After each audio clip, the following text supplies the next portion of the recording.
अस्सलाम वालेकुम जी, मेरा नाम डॉक्टर आमिर है और मैं as a consultant paediatrician DHK hospital Bahawalnagar में अपनी खिदमत सर अंजाम दे रहा हूँ।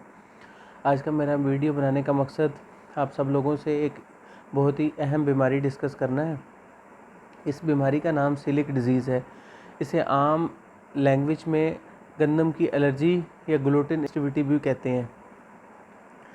ये आंतों की एक ऐसी बीमारी है जिसमें गंदम आंतों के अंदर जज़ब नहीं होती। आंतों में गंदम की एलर्जी होती है।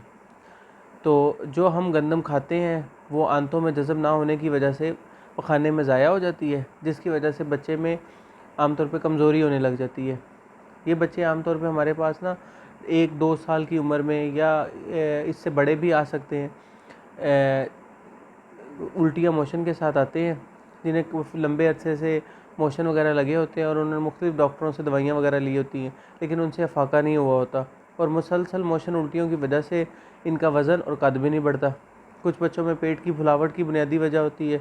कुछ बच्चे जो हैं कब्ज़ के साथ भी आ जाते हैं। कुछ ऐसे बच्चे भी होते हैं जो खून की कमी के साथ भी आते हैं।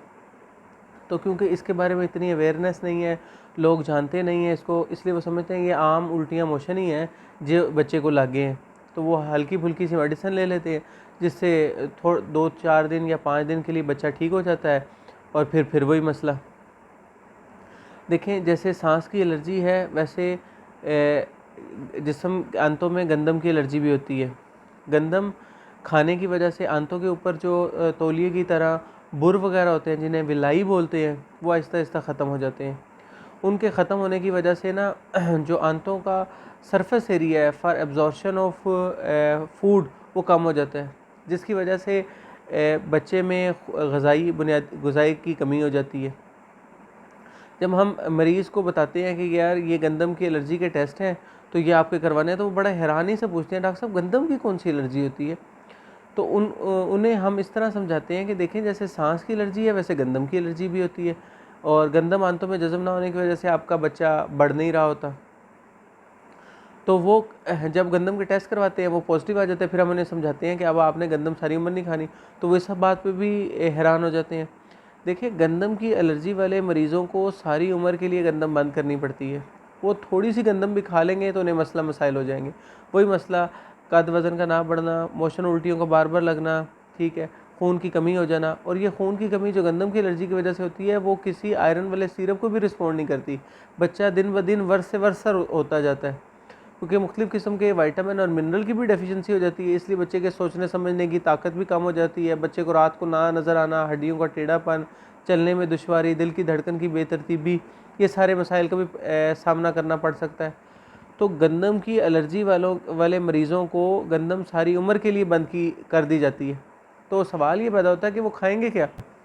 तो जो चीज़ें ये बच्चे ज़्यादा खा सकते हैं उनमें चावल, लोबिया, मकई, दालें, सब्जियां, फल, गोश्त, अंडे, ये सारे इस्तेमाल कर सकते हैं। बेसिकली ना इस बीमारी की अगर आप थोड़ी और डिटेल में जाएं तो गंदम के अंदर एक कंपाउंड होता है जिसको कहते हैं ग्लूटिन। ग्लूटिन जब आंतों में जाती है तो ये आंतों में सोजिश कर देती है।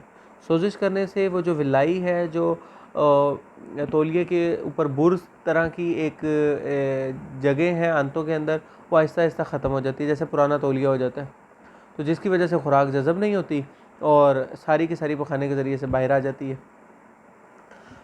हम ऐसे बच्चों को चावल, लोबिया, दालें, फल, सब्जियां, गोश्त, अंडे, कीमा वगैरह ऐसी चीज़ें खाने को इनकरेज कर सकते हैं। अच्छा, तो सवाल ये पैदा होता है कि ये बच्चे क्या नहीं खा सकते? तो हर वो चीज़ जिसमें ग्लूटिन है इन बच्चों को वो मना की जाती है, जिसमें गंदम, जौ, मैदा, सूजी, बिस्किट, डबरोटी, रस, पापे, चॉकलेट, ये सारी चीज़ें इन्हें ममानियत होती है। आजकल जो कोई भी मार्केट में कंपाउंड कोई भी प्रोडक्ट अवेलेबल है उसके ऊपर मेंशन होता है कि ये ग्लूटिन इंक्लूडेड है या ग्लूटिन फ्री है।